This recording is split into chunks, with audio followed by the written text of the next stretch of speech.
Hi friends, welcome to CMediaTech Online Academy. നമുക്ക് ഇന്നത്തെ question discussion session നോക്കാം. So first question, when methoxy group present in alkaloids is treated with hydriodic acid at 126 degrees Celsius forms methyl iodide, which is then treated with silver nitrite, which forms silver iodide precipitate. This method of determination of methoxy groups is known as option A, von Braun's method, option B, Hoffman's method, option C, Cecil method, and option D, Ems method. So, അപ്പോൾ ഈ question എന്തുമായിട്ട് related ആണ്? ക്വസ്റ്റ്യനിൽ നിന്ന് തന്നെ നമുക്കറിയാം ഏതൊരു സെഷനുമായിട്ട് related ആണ്, ആൽക്കലോയിഡ്സിന്റെ സെഷനുമായിട്ട് related ആണ് അല്ലെ. അപ്പോൾ ആൽക്കലോയിഡ്സിന്റെ സ്ട്രക്ചറൽ എല്യൂസിഡേഷനിൽ വരുന്ന 4 മെത്തേഡ്സ് ആണ് ഇത്. ഓക്കെ, സോ ആൽക്കലോയിഡ്സിന്റെ സ്ട്രക്ചറൽ എല്യൂസിഡേഷൻ, അതായത് നമ്മളൊരു കോമ്പൗണ്ട് കണ്ടുപിടിക്കുമ്പോൾ നമ്മൾ എന്ത് ചെയ്യും? First molecular formula, molecular weight, structure ഒക്കെ ഡിറ്റർമിൻ ചെയ്യില്ലേ? അപ്പൊ അതില് നമ്മളിങ്ങനെ ഓരോ ഗ്രൂപ്പിന്റെ ഡിറ്റർമിനേഷൻ വരുമ്പോൾ അതിൽ വരുന്ന 4 സ്റ്റെപ്സ് ആണ് ഇത്, 4 മെത്തേഡ്സ് ആണ്. വേറെയും ഉണ്ട് 4 മെത്തേഡ്സ്. ഇത് അതിൽ ഇൻക്ലൂഡഡ് ആയിട്ടുള്ളതാണ്, ആൽക്കലോയിഡ്സ് ആയിട്ട് റിലേറ്റഡ് വരുന്നതാണെന്ന് നമുക്ക് മനസ്സിലായി. ഇനി ഇതില് അടുത്തത് നമുക്ക് എന്ത് നോക്കാം? ഇത് എന്തൊക്കെ വെച്ചിട്ടാണ് ട്രീറ്റ് ചെയ്യുന്നത്? ഹൈഡ്രയോഡിക് ആസിഡ് വെച്ച് ട്രീറ്റ് ചെയ്യുന്നുണ്ട്. അതേപോലെ തന്നെ അപ്പൊ എന്ത് ചെയ്തു? ആ മീതോക്സി ഗ്രൂപ്പ് മീഥൈൽ അയഡൈഡ് ആയിട്ട് മാറി. അത് സിൽവർ നൈട്രേറ്റിന്റെ പ്രസൻസിൽ സിൽവർ അയഡൈഡ് ആയിട്ട് ഫോം ചെയ്യുന്നു. അപ്പൊ ഈ ഒരു നമുക്ക് ഏത് മെത്തേഡ് ആണ് എന്നുള്ളതാണ്. ഫോർ എക്സാമ്പിൾ നമുക്കൊരു ആൽക്കലോയിഡ് പറയാം. മീതോക്സി ഗ്രൂപ്പ് ഉള്ള ഒരു ആൽക്കലോയിഡ് ആണ് പപ്പാവറിൻ. ഓക്കെ, നിങ്ങൾക്ക് ഈ സ്ട്രക്ചറിൽ കാണാം പപ്പാവറിൻ മീതോക്സി ഗ്രൂപ്പ് ഉള്ള ഒരു, മീതോക്സി ഗ്രൂപ്പ് എന്ന് പറയുമ്പോൾ OCH3 അല്ലെ. അപ്പോ OCH3 ഗ്രൂപ്പ് ഉള്ള അതാണ് പപ്പാവറിൻ. അപ്പൊ പപ്പാവറിന്റെ കേസ് നമ്മൾ നോക്കിക്കഴിഞ്ഞാൽ ഇപ്പൊ എന്താണ്? OCH3 നമ്മൾ എന്താ പറഞ്ഞത്? ഹൈഡ്രയോഡിക് ആസിഡുമായിട്ട് ട്രീറ്റ് ചെയ്യുന്നു, അതിനെ ഹീറ്റ് ചെയ്യുന്നു. ഹീറ്റ് ചെയ്തപ്പോൾ എന്ത് ഫോം ചെയ്തു? മീഥൈൽ അയഡൈഡ് ഫോം ചെയ്തു. സിൽവർ നൈട്രേറ്റിന്റെ പ്രസൻസിൽ സിൽവർ അയഡൈഡ് ഫോം ചെയ്തു. This method is what is called as Cecil method. Okay, so this is what is called as Cecil method. And so ബാക്കിയുള്ള 3 von Braun's method ആയിരുന്നാലും Hoffman's method ആയിരുന്നാലും Ems method ആയിരുന്നാലും structural എല്യൂസിഡേഷനിൽ ഈ ആൽക്കലോയിഡിന്റെ degradation നടത്തിയിട്ട് ചെയ്യുന്ന ഒരു മെത്തേഡ്സിൽ വരുന്നതാണ് ഇതൊക്കെ. ഓക്കെ, സോ അപ്പോൾ ഇവിടെ നമുക്ക് ആൻസർ വരുന്നത് Cecil method. ഓക്കെ, സോ അപ്പോൾ Cecil method എന്താണ്? അവിടെ യൂസ് ചെയ്യുന്ന കെമിക്കൽ, അങ്ങനെയും നമുക്ക് ക്വസ്റ്റ്യൻസ് കാണാറുണ്ട്. അതായത് കെമിക്കൽ ഏതാണ് അതിൽ യൂസ് ചെയ്യുന്നത്, ഏതാണത്? ഹൈഡ്രയോഡിക് ആസിഡ് ആണ്, അതും കൂടി ഓർക്കുക. ഓക്കെ, ഹൈഡ്രയോഡിക് ആസിഡ് ആണ് എന്നുള്ളതും കൂടിയിട്ട് ഓർക്കുക. അതിന്റെ പ്രസൻസിൽ ഹീറ്റ് ചെയ്യുന്നു, ഹീറ്റ് ചെയ്തപ്പോൾ മീഥൈൽ അയഡൈഡ് ഉണ്ടാവുന്നു, സിൽവർ നൈട്രേറ്റിന്റെ പ്രസൻസിൽ സിൽവർ അയഡൈഡ് ആയിട്ട് പ്രസിപ്പിറ്റേറ്റ് ചെയ്യുന്നു. That method is what is called as Cecil method. Next question, which among the following poisoning cannot be managed with hemodialysis? So അപ്പോ ഹീമോഡയാലിസിസ് വഴി manage ചെയ്യാൻ പറ്റാത്തത്, അതായത് പോയിസണിങ് ഉണ്ടാകുമ്പോൾ നമുക്ക് ഹീമോഡയാലിസിസ് വഴി നമുക്ക് ചെയ്യാൻ പറ്റാത്തത് ഏതാണ്, അല്ലെങ്കിൽ ഹീമോഡയാലിസിസ് നമുക്ക് അപ്ലൈ ചെയ്യാൻ പറ്റാത്ത ഒരു കണ്ടീഷൻ, ഒരു പോയിസണിങ് ഇതിൽ ഏതാണ്?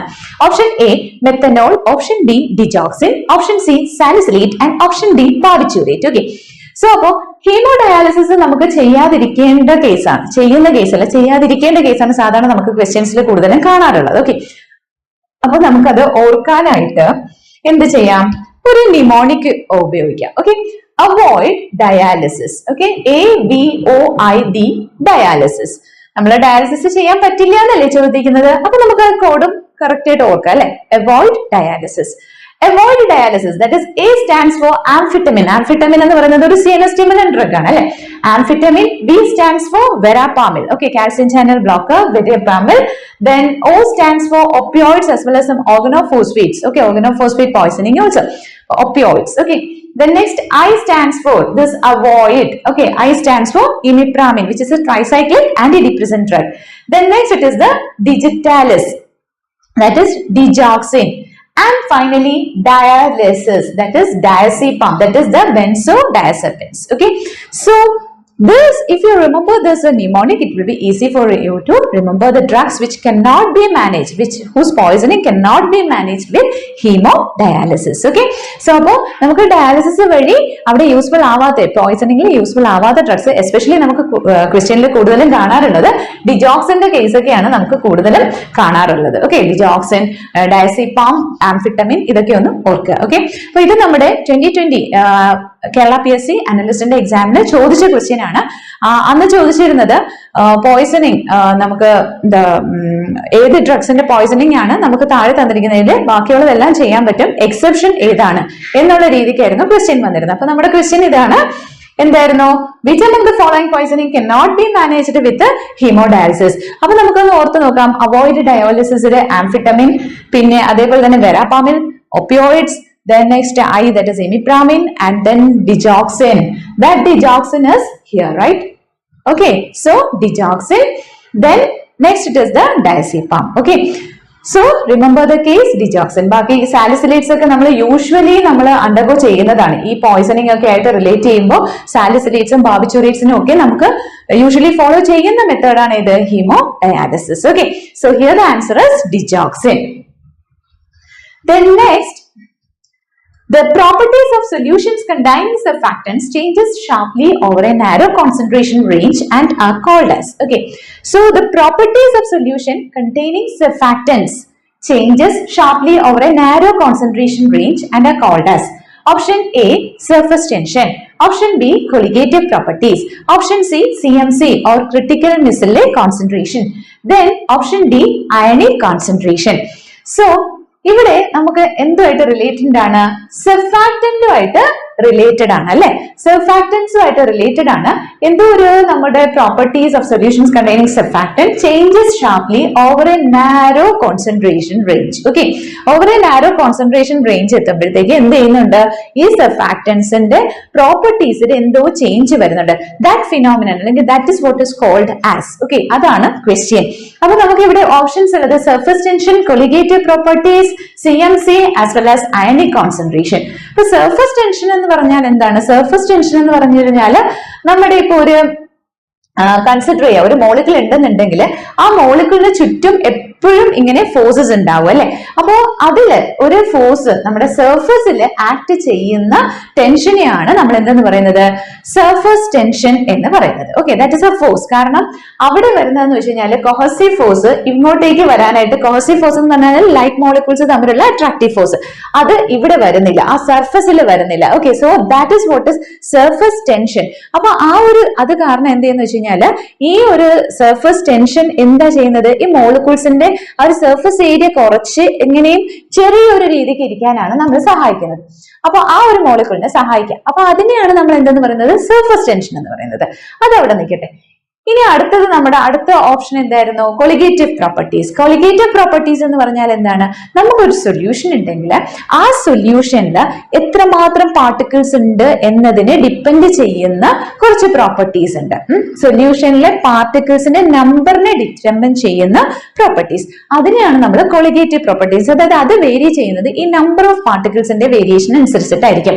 That is what is called as colligative properties. Main ആയിട്ട് നമുക്ക് 4 കൊളിഗേറ്റീവ് പ്രോപ്പർട്ടീസ് ആണുള്ളത്. That is one is found to be the temperature depend ചെയ്തൊക്കെയാണ് നമുക്ക് പ്രഷർ, വേപ്പർ പ്രഷർ ഡിപ്പെൻഡ് ചെയ്തൊക്കെയാണ് വരുന്നത്. അപ്പൊ നമുക്ക് 4 രീതിക്ക് പറയാം. That is found to be elevation of a boiling point, depression of a freezing point, lowering of vapor pressure as well as osmotic pressure. ഈ 4 എണ്ണാണ് നമുക്ക് കൊളിഗേറ്റീവ് പ്രോപ്പർട്ടീസിന്റെ സെറ്റിൽ വരുന്നത്. ഓക്കെ, അപ്പൊ അതും അവിടെ നിൽക്കട്ടെ. ഇനി നമുക്ക് അടുത്തത് എന്തായിരുന്നു? CMC, that is critical missile concentration. Critical missile concentration എന്ന് പറയുന്നത് നമുക്കറിയാം സർഫാക്റ്റൻസുമായിട്ട് റിലേറ്റ് ചെയ്ത് വരുന്ന ഒരു പോർഷൻ ആണ് അല്ലെ? അതായത് ഇപ്പൊ നമ്മളിപ്പോ ഒരു സൊല്യൂഷനിൽ സർഫാക്റ്റൻസ് എന്തിനാണ് നമ്മൾ ആഡ് ചെയ്യുന്നത്? നമുക്ക് ആ ഒരു നമ്മുടെ സർഫാക്റ്റൻസ് ആഡ് ചെയ്യുമ്പോൾ സർഫസ് ടെൻഷൻ കുറയ്ക്കാനാണ് നമ്മൾ സർഫാക്റ്റൻസ് ആഡ് ചെയ്യുന്നത് അല്ലെ? അപ്പൊ സർഫാക്റ്റൻസ് ആഡ് ചെയ്യുമ്പോൾ ഈ ഇങ്ങനെ നമ്മൾ ഒരു പെർട്ടിക്കുലർ കോൺസെൻട്രേഷൻ എത്തുന്നത് വരെ ഈ സർഫാക്റ്റൻസ് എന്തായിരിക്കും? യൂണിമർ ആയിട്ട് ഓരോരോ പാർട്ടിക്കിൾ ആയിട്ടായിരിക്കും കാണുക അല്ലെ? ഓരോന്നായിട്ടായിരിക്കും കാണുക. പക്ഷേ ഒരു പെർട്ടിക്കുലർ കോൺസെൻട്രേഷൻ എത്തിക്കഴിയുമ്പോൾ അവരെന്ത് ചെയ്യും? സാച്ചുറേറ്റഡ് ആവും. അപ്പൊ അവരെന്ത് ചെയ്യും? അവരൊരു കൂട്ടമായി ഒരു ക്ലസ്റ്റർ ആയിട്ട് ഫോം ചെയ്യും. That is what is called as missile. Okay, so അപ്പോ ഈ മിസൈലിലെ കോൺസെൻട്രേഷന്റെ ഫോർമേഷൻ ഒരു പെർട്ടിക്കുലർ കോൺസെൻട്രേഷൻ കഴിയുമ്പോൾ പിന്നെ എന്തായി? ഇത് മിസൈൽസ് ആയിട്ടാണ് ഫോം ചെയ്യുന്നത്. പിന്നെ നമ്മൾ അതിലേക്ക് എത്ര സർഫാക്റ്റൻസ് ആഡ് ചെയ്തിരുന്നാലും ആ സർഫാക്റ്റൻസ് എല്ലാം മിസൈൽസ് ആയിട്ടാണ് ഫോം ചെയ്യുക. ഓക്കെ, സോ അപ്പോ ആ ഒരു പെർട്ടിക്കുലർ ചേഞ്ച്. ഓക്കെ, സോ അപ്പൊ അതുവരെ നമുക്ക് സർഫസ് ടെൻഷനിൽ ഡിക്രീസ് ചെയ്യുന്നത്, പിന്നെ സർഫസ് ടെൻഷൻ കോൺസ്റ്റന്റ് ആയിട്ടാണ് റിമെയിൻ ചെയ്യുന്നത്. അപ്പൊ ആ പ്രോപ്പർട്ടീസിലൊക്കെ ചേഞ്ച് വരുന്നുണ്ട്. And that is what is called as critical missile concentration. Okay, so here the answer is critical missile concentration.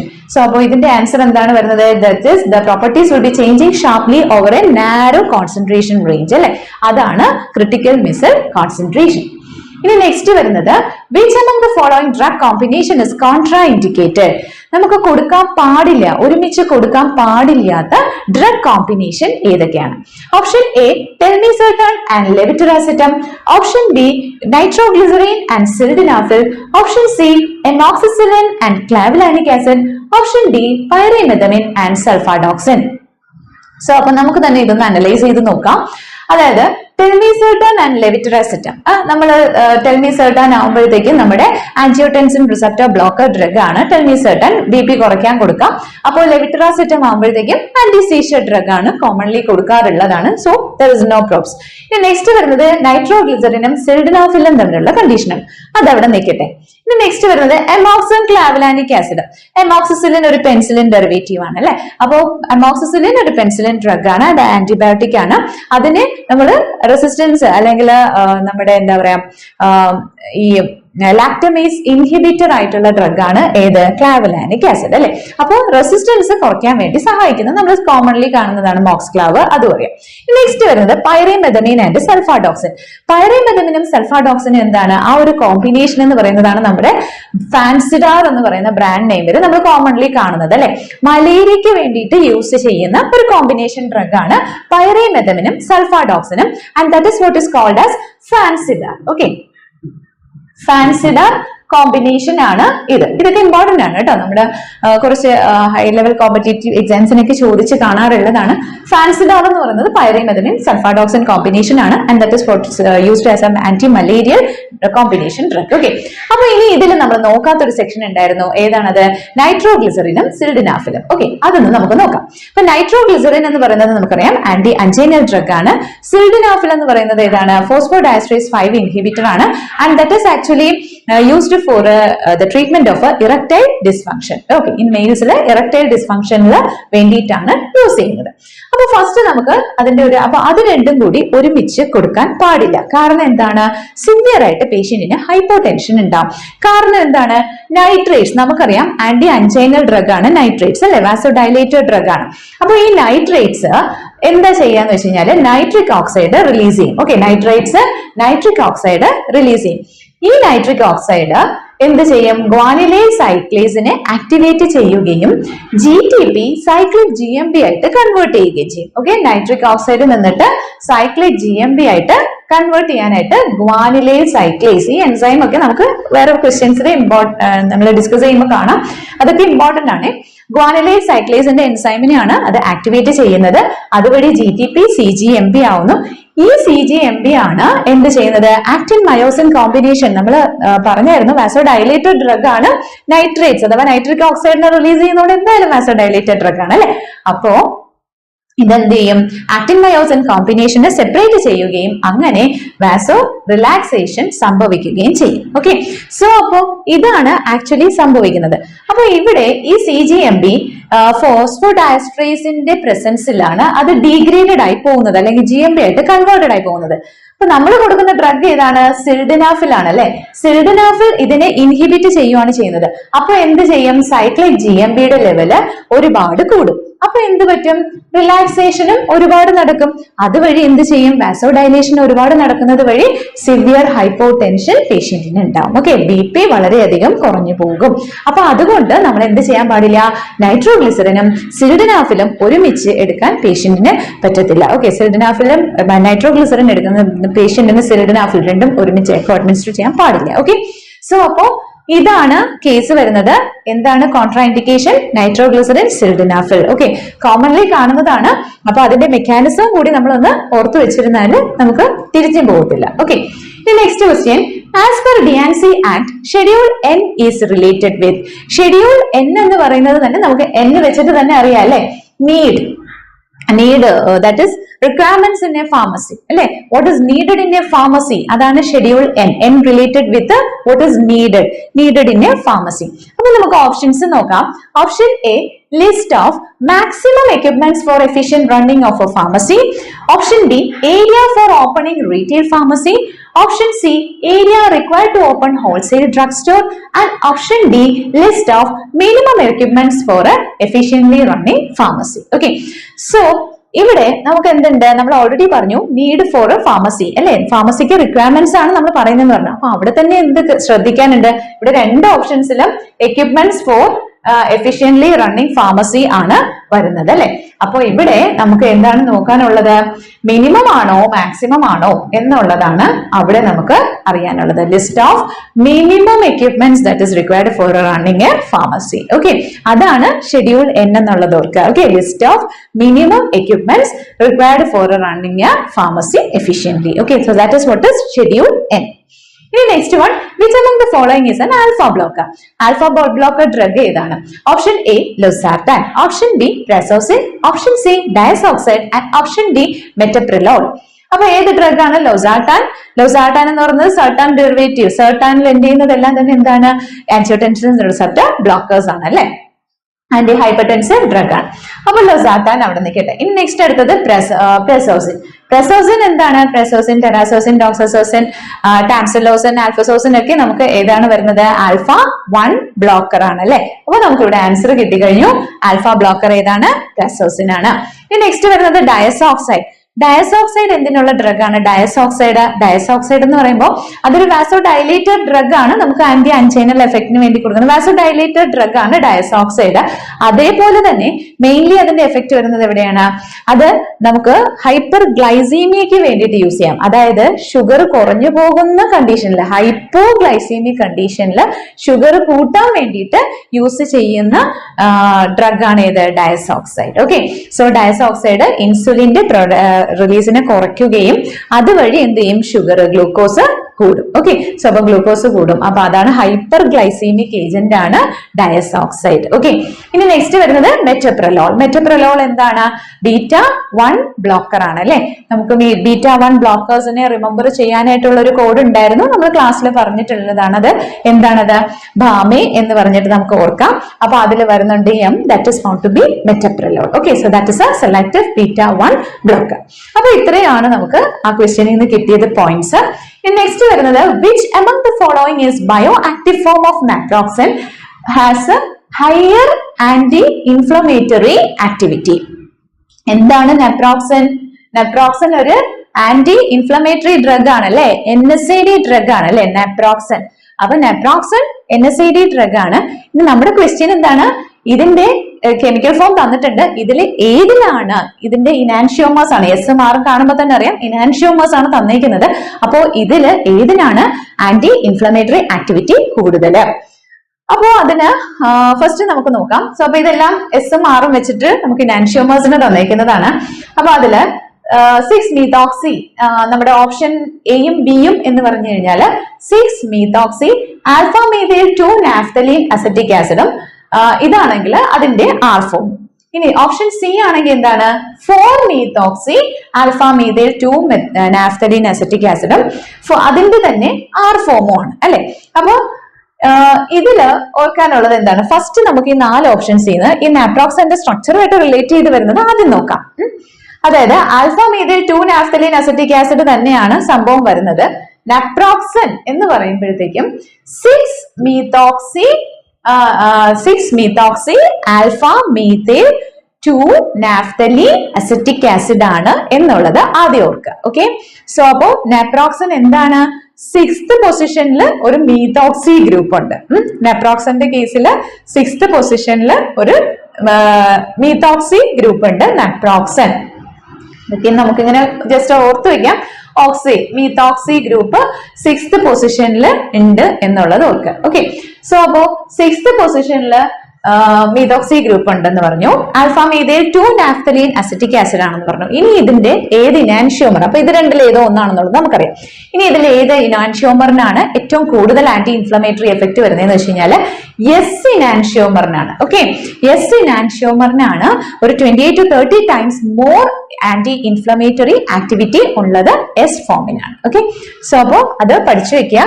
നാപ്രോക്സന്റെ S form, okay, that is 6-methoxy alpha methyl two naphthalene acetic acid ആണ് naproxen. അതിന്റെ S ഫോമിനാണ് higher anti inflammatory activity. ഇനി next വരുന്നത് drug of choice in neurocysticercosis. അപ്പോ drug of choice in ന്യൂറോസിസ്റ്റിക് സർക്കോസിന്റെ drug of choice ഇതിൽ ഏതാണ് എന്നാണ് question. Option A praziquantel, option B albendazole, option C ivermectin and option D pyrantel pamoate. ഇതെല്ലാം തന്നെ ആന്റി പാരസിറ്റിക് ഡ്രഗ്സ് ആണ് അല്ലെ. അപ്പൊ ന്യൂറോസിസ്റ്റിക് സർക്കോസിസ് എന്ന് പറയുന്നത് എന്താണ്? അത് ഒരു ടേപ്പ് വോം ഇൻഫെസ്റ്റേഷൻ ആണ് ന്യൂറോസിസ്റ്റിക് സർക്കോസിസ് എന്ന് പറയുന്നത്. ഓക്കെ, അപ്പൊ അതിന് കൊടുക്കുന്ന രണ്ട് മെയിൻ ഡ്രഗ്സ് ആണ് പ്രാസിക്വാൻഡയിലും ആൽബൻഡസോളും.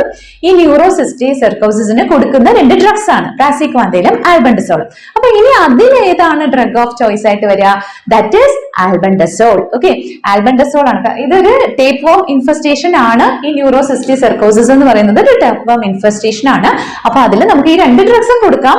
അപ്പോ വിച്ച് എമംഗ് ദ ഫോളോയിങ് എന്നാണ് ക്വസ്റ്റ്യൻ എങ്കിൽ നമുക്ക് ബോത്ത് എ ആൻഡ് ബി ഉണ്ടെങ്കിൽ അത് എഴുതാം. പക്ഷേ നമുക്ക് മെയിൻ ആയിട്ട് കൊടുക്കുന്ന രണ്ട് ഡ്രഗ്സ് ആണ് ഇത് രണ്ടും. ഇതിൽ തന്നെ ഏതാണ് എന്ന് ചോദിച്ചു കഴിഞ്ഞാൽ ആൽബൻഡസോൾ ആണ്. കാരണം ആൽബൻഡസോൾ ആണ് ഇതിൽ ഹയർ ആയിട്ട് സിസ്റ്റിന് അഗെയിൻസ്റ്റ് ആയിട്ടുള്ള ആക്ടിവിറ്റി എഫിക്കസി കൂടുതലുള്ളത് ആൽബൻഡസോളിനാണ്. അതുപോലെ തന്നെ സീഷർ കൺട്രോളിങ്ങിന്റെ ഇതുമായിട്ട് റിലേറ്റ് ചെയ്തിട്ടും ആൽബൻഡസോളിനാണ് കൂടുതൽ ആക്ഷൻ വരുന്നത്. ഓക്കെ, അപ്പോൾ drug of choice in the case of neurocysticercosis എന്ന് പറയുന്നത് ഏതാണ്? ആൽബൻഡസോൾ. ഓക്കെ, ഇനി നെക്സ്റ്റ് വരുന്നത് stability testing of a new drug substances and products are described in.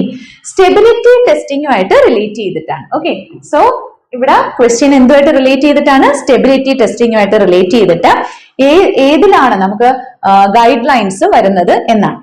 Option A ICH-Q1B, option B ICH-Q1C, option C ICH-Q6A and option D ICH-Q1A. അപ്പോ stability ടെസ്റ്റിംഗിന്റെ protocol guide lines ഒക്കെ നമുക്ക് വളരെ important ആണ്. Q എന്ന് പറയുമ്പോൾ quality ആയിട്ട് relate ചെയ്തിട്ടാണ് നമുക്ക് വരുന്നത്. അപ്പൊ നമ്മൾ എന്തിനാണ് അപ്പൊ ഈ ഒരു ക്വസ്റ്റ്യനിൽ നമ്മൾ സ്റ്റെബിലിറ്റി ടെസ്റ്റിംഗ് ക്വാളിറ്റി ഗൈഡ് ലൈൻസിൽ ICH ഗൈഡ് ലൈൻസിൽ ഏറ്റവും ഇമ്പോർട്ടന്റ് ആയിട്ട് ഓർക്കാനുള്ള ഈ ഒരു പോയിന്റിൽ നിന്ന് നമുക്ക് കിട്ടുന്നത് എന്താന്ന് വെച്ച് കഴിഞ്ഞാല് സ്റ്റെബിലിറ്റി ടെസ്റ്റിംഗുമായിട്ട് റിലേറ്റ് ചെയ്ത് വരുമ്പോൾ നമുക്ക് വരുന്നത് ഏതാണ്? Q1 ആണ്. ഓക്കെ, സ്റ്റെബിലിറ്റി ടെസ്റ്റിംഗുമായിട്ട് റിലേറ്റ് ചെയ്ത് വരുമ്പോൾ നമുക്ക് വരുന്നത് ഏതാണ്? Q1. ഓക്കെ, നമുക്ക് ഇങ്ങനെ പല പല നമ്പേഴ്സിൽ ഇത് പഠിക്കാനുണ്ട്. അപ്പൊ അത് ഫസ്റ്റ് നമുക്ക് ഇത് പഠിക്കാം. Q1 ആണ് എന്തുമായിട്ട് റിലേറ്റ് ചെയ്ത് വരുന്നതെന്ന് ഓർക്കുക. സ്റ്റെബിലിറ്റി ടെസ്റ്റിംഗിന്റെ ഗൈഡ് ലൈൻസ് Q1 വരുന്നത്. ഓക്കെ, ICH ഗൈഡ് ലൈൻസിൽ Q1 ആണ് സ്റ്റെബിലിറ്റി ടെസ്റ്റിംഗ്. എന്ത് സ്റ്റെബിലിറ്റി ടെസ്റ്റിംഗ്? സ്റ്റെബിലിറ്റി നമ്മളൊരു പ്രൊഡക്റ്റിന്റെ സ്റ്റെബിലിറ്റി ടെസ്റ്റിംഗ് എന്തിനാണ് കണ്ടക്ട് ചെയ്യുന്നത്? നമ്മളൊരു ഡ്രഗ് പ്രോഡക്റ്റ് ഉണ്ടാക്കുമ്പോൾ അത് ഇത്ര നാള് ഇരിക്കുന്നു എന്ന് നമുക്ക് ഉറപ്പുവരുത്തണം അല്ലെ. സ്റ്റോർ ചെയ്ത് വെക്കുമ്പോൾ പല കണ്ടീഷൻസ് ഉണ്ടാവാം. ടെമ്പറേച്ചർ വേരി ചെയ്യാം, നമ്മൾ ലൈറ്റ് വേരി ചെയ്ത് നോക്കും. അപ്പോൾ ഇങ്ങനെ വേരിയബിൾ ആയിട്ടുള്ള കണ്ടീഷൻസ് പ്രൊവൈഡ് ചെയ്ത് അത് എത്ര നാളാണ് സ്റ്റേബിൾ അല്ലെങ്കിൽ അതിന്റെ ആ ക്വാളിറ്റി അത് മെയിൻറ്റെയിൻ ചെയ്യുന്നത് എന്നുള്ളത് ഡിറ്റർമിൻ ചെയ്യുന്നതാണ് എന്ത്? Stability testing. Okay, so that is what is stability testing in order to assure the quality. Okay, so appo adana stability testing adinte guidelines namukku ICH ഏത് guidelines ആണ് വരുന്നത്? Q1. Okay, ഇനി Q1 ൽ തന്നെ നമുക്ക് കുറച്ച് സാധനങ്ങളും കൂടി ഈ ഒരു ക്വസ്റ്റ്യനുമായിട്ട് റിലേറ്റ് ചെയ്ത് പഠിക്കാം. ഓക്കെ, ഇനി വേറെ ക്വസ്റ്റ്യൻസ് വരുമ്പോൾ വേറെ ഗൈഡ്ലൈൻസ് പഠിക്കാനുണ്ട്. അപ്പൊ ഇവിടെ നമ്മൾ ഓർക്കാനുള്ളത് Q1 related with stability testing. അതിൽ Q1A എന്തുമായിട്ട് റിലേറ്റഡ് ആണ്?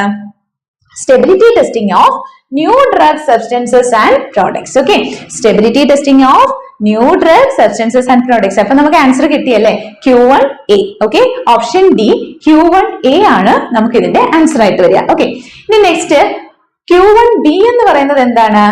Photo stability testing of new drug substances and products. Okay, stability testing of new drug substances and products ആണ് Q1. അത് ലൈറ്റിന്റെ പ്രസൻസിൽ photo stability testing of new drug substances and products ആണ് Q1B. ഇനി Q1C എന്താണ്? Stability testing in new dosage forms ആണ്. Okay, stability testing in new dosage forms ആണ് Q1C. ഇനി Q1D എന്താണ്? bracketing and matrixing designs to stability testing of new drug substances and products. Okay, that is the bracketing and matrixing designs for stability testing, okay, of a new drug substances and products. Okay, so appo adana Q1D. ini Q1E endana? Evaluation of the stability data. Okay, അതുമായിട്ട് relate ചെയ്ത് വരുന്ന guide lines ആണ് Q1E. Okay, evaluation of a stability data. അതാണ് എന്ത്? Q1E. ഇനി next വരുന്നത് Q1F. Q1F എന്ന് പറയുന്നത് stability data package for registration applications in climatic zones 3 and 4. Climatic zones ഇതെല്ലാം നമുക്ക് ഓരോ ക്വസ്റ്റ്യൻസിൽ വരുന്നുണ്ട്. അപ്പൊ അവിടെ ഓരോന്നായിട്ട് പറയാം. എല്ലാം കൂടി ഒരു ക്വസ്റ്റ്യനിൽ പറഞ്ഞു കഴിഞ്ഞാൽ ഒന്നും തലയിൽ കയറത്തില്ല. അപ്പൊ ഇവിടെ ഇത്രയും പഠിക്കുക. ഓക്കെ, അപ്പൊ എന്താണ് Q1F? ഓക്കെ, Q1F എന്ന് പറഞ്ഞു കഴിഞ്ഞാൽ stability data package for registration applications in climatic zones 3 and 4. അപ്പോൾ ഇത്രയുമാണ് നമുക്ക് ഈ ഒരു ക്വസ്റ്റ്യനായിട്ട് റിലേറ്റ് ചെയ്ത് കിട്ടിയത്. അപ്പൊ ഇവിടെ കിട്ടിയല്ലേ. പിന്നെ ഈ Q6 ഒക്കെ പറയുന്നുണ്ട്, അത് നമുക്ക് ഓരോന്നും പഠിക്കാനുണ്ട് അങ്ങനെ. അപ്പൊ അതിൽ Q6 വരുന്നത് ശരിക്കും ചില സ്പെസിഫിക്കേഷൻസുമായിട്ട് റിലേറ്റ് ചെയ്തിട്ടാണ്. അത് നമ്മൾ ഇനി അടുത്തൊരു സെക്ഷനിൽ വരും. അപ്പോൾ Q6 സ്പെസിഫിക്കേഷൻസുമായിട്ട് റിലേറ്റ് ചെയ്തിട്ടാണ്. Q1 ആണ് സ്റ്റെബിലിറ്റി ടെസ്റ്റിംഗുമായിട്ട് റിലേറ്റ് ചെയ്തിട്ട്. ഈ Q1ൽ തന്നെ നമുക്ക് സബ് ആയിട്ടുണ്ട്. അത് ഏതൊക്കെ ഗൈഡ് ലൈൻസ് ആണ്? Q1A എന്ന് പറയുന്ന ഗൈഡ് ലൈൻസ് എന്തിനുള്ളതാണ്? Stability testing for new drug and drug products ആണെന്നുള്ളത് ഓർക്കുക. ഇനി Q1B എന്തായിരുന്നു? Photo stability testing for new drug and drug products. Q1C എന്തായിരുന്നു? Stability testing for new dosage forms ആയിരുന്നു. ഇനി Q1D എന്തായിരുന്നു? നമുക്ക് bracketing and matrixing designs for stability testing of new drug products and drugs. Next Q1E എന്തായിരുന്നു? Evaluation. ഈ വെച്ചിട്ട് evaluation, അത് നമുക്ക് പെട്ടെന്ന് ഓർക്കാം അല്ലെ. ഈ വെച്ചിട്ട് ഇവാലുവേഷൻ ഓർക്കാം. Q1E എന്ന് പറയുന്നത് ഇവാലുവേഷൻ ഓഫ് ഡേറ്റ ആയിട്ട്, സ്റ്റെബിലിറ്റി ഡേറ്റ ആയിട്ട് റിലേറ്റഡ് ആണ്. Q1F എന്ന് പറയുന്നത് എന്താണ്? നമ്മുടെ ക്ലൈമാറ്റിക് സോൺസിന്റെ stability data package for registration applications. Okay, so അപ്പോ ഇത്രയാണ് നമുക്ക് സ്റ്റെബിലിറ്റി Q1 റിലേറ്റ് ചെയ്ത് വരുന്നതാണ്. അത് അങ്ങനെ തന്നെ പഠിച്ചു വെക്കുക, വളരെ ഇമ്പോർട്ടന്റ് ആണ്. ICH guide lines. Okay, so here the answer is option D, ICH Q1A. ഇനി നമുക്ക് നെക്സ്റ്റ് ക്വസ്റ്റ്യൻ നോക്കാം. That is 1 in 10,000 solution of a potassium permanganate contains which of the following concentration? Option A 50 mg potassium permanganate in 500 ml solution. Option B 1 mg in 100 ml solution. Option C 5 mg in 500 ml solution. And option D 1 mg in 1000 ml solution. So അപ്പോ ഈ 1 in 10,000 എന്ന് പറയുന്നത് ഇതിന് ഏതിനാണ് equivalent ആയിട്ട് വരിക? ഇതാണ് question. Okay, അപ്പൊ നമുക്കറിയാം 1 in 10,000 എന്ന് പറഞ്ഞാൽ എന്താണ്? 1 gram in 10,000 ml ആണ് അല്ലെ. 1 gram in 10,000 ml ആണ്. പക്ഷെ നമ്മുടെ ഓപ്ഷനിലെല്ലാം എന്താണ്? mg യിലേക്കാണ് വരുന്നത്. അപ്പൊ നമുക്ക് എങ്ങനെ ചെയ്യാം? 1 gram എന്ന് പറഞ്ഞാൽ എത്രയാണ്? 1000 milligram ആണ് 1 gram അല്ലെ. അപ്പോ 1 gram in എത്രയാണ് നമ്മൾ പറഞ്ഞത്? 10,000 ml, അതായത് 1000 milligram എന്ന് വെക്കാം അല്ലെ. നമ്മള് ഓപ്ഷൻസ് എല്ലാം മില്ലിഗ്രാമിലല്ലേ. അപ്പൊ നമുക്ക് അതുകൊണ്ട് 1000 milligram. ഓക്കെ, സോ അപ്പൊ 1000 milligram in 10,000 ml. അപ്പൊ അതായത് നമുക്ക് എത്രയാണ് ഫസ്റ്റ് ഓപ്ഷനിൽ വരുന്നത്? 500 ml എത്രയാണെന്നുള്ളതാണ് നമുക്ക് ആദ്യം നോക്കേണ്ടത് അല്ലെ. അത് കറക്റ്റ് ആണോ എന്നറിയാം. അപ്പോ 500 ml എത്രയാണ്? ദാറ്റ് ഈസ് xmg എന്ന് കൊടുക്കാം. സിമ്പിൾ ആയിട്ട് ചെയ്യാവുന്നതേ ഉള്ളൂ, ഡിഫിക്കൽട്ട് ആയവർ ഉണ്ടാവും. അതുകൊണ്ടാണ് നമ്മൾ ഇങ്ങനെ പറയുന്നത്. xmg in 500 ml എന്ന് കൊടുക്കാം. അപ്പോ 1000 milligram 10,000 ml ആണെങ്കിൽ x milligram ആണ് 500 ml എന്ന് നോക്കാം. അപ്പൊ അതിന് നമുക്ക് എന്ത് ചെയ്യാം? ക്രോസ് മൾട്ടിപ്ലൈ ചെയ്യാം. ക്രോസ് മൾട്ടിപ്ലൈ ചെയ്യുമ്പോൾ നമുക്ക് x ആണ് കണ്ടുപിടിക്കാനുള്ളത്. അപ്പൊ x into 10,000 is equal to 1000 into 500. That means x is equal to 1000 into 500 divided by 10,000. Okay, അപ്പൊ അതിന് നമുക്ക് എന്ത് പോകും? 50 എന്നുള്ള ആൻസർ കിട്ടും. അപ്പൊ നമ്മുടെ ഓപ്ഷൻ ശരിയാണോ? അത് 50 milligram in 500 ml. അപ്പൊ നമ്മുടെ ആൻസർ ഏതാണ്? Option A, that is 50 mg in 500 ml. പിന്നെ നമ്മൾ ബാക്കിയുള്ളതൊന്നും ചെയ്ത് നോക്കേണ്ട കാര്യമില്ല. ഇൻകേസ് ചെയ്ത് നോക്കണമെങ്കിൽ ഇതേപോലെ തന്നെ 100 ml ചെയ്ത് നോക്കാം. 100 ml xmg ആയിരിക്കാം. അപ്പൊ ക്രോസ് മൾട്ടിപ്ലൈ ചെയ്യുമ്പോൾ എത്രയാണ് കറക്റ്റ് ആയിട്ട് വരിക എന്നുള്ളത് കിട്ടും. അത്രയേ ഉള്ളൂ ഇതിന്റെ കേസ്. അപ്പൊ ഇവിടെ ഫസ്റ്റ് ഓപ്ഷൻ ആണെങ്കിൽ 1000 ml ആണ് പറഞ്ഞേക്കുന്നത്. 1000 ml 1 mg ആണോ വരിക? 1000 ml 10,000 ml നമുക്ക് എത്ര വന്നു? 1 gram ആണ്. അപ്പം 1000 ml നമുക്ക് എത്രയാണ് വരിക? 0.1 gram ആണ് വരിക. 0.1 gram എന്ന് പറയുമ്പോൾ എത്രയാണ്? 1 gram എന്ന് പറയുന്നത് നമുക്ക് എത്രയാണ്? 1000 mg ആണെങ്കിൽ 0.1 gram എന്ന് പറയുന്നത് നമുക്ക് എത്രയാണ് വരിക? 100 mg ആണ് വരിക. അപ്പൊ നമുക്ക് അതും തെറ്റാണ്. അപ്പൊ അങ്ങനെ നമുക്ക് ഓരോന്നും തെറ്റാണെന്നുള്ളത് അനലൈസ് ചെയ്തിട്ട് നമുക്കിപ്പോ ഫസ്റ്റ് തന്നെ നമുക്ക് ആൻസർ കിട്ടി 50 mg potassium permanganate in 500 ml solution. Okay, so അപ്പോ ഇത്രയാണ് ഇന്നത്തെ നമ്മുടെ question discussion session. Hope it is found to be useful for you. Okay.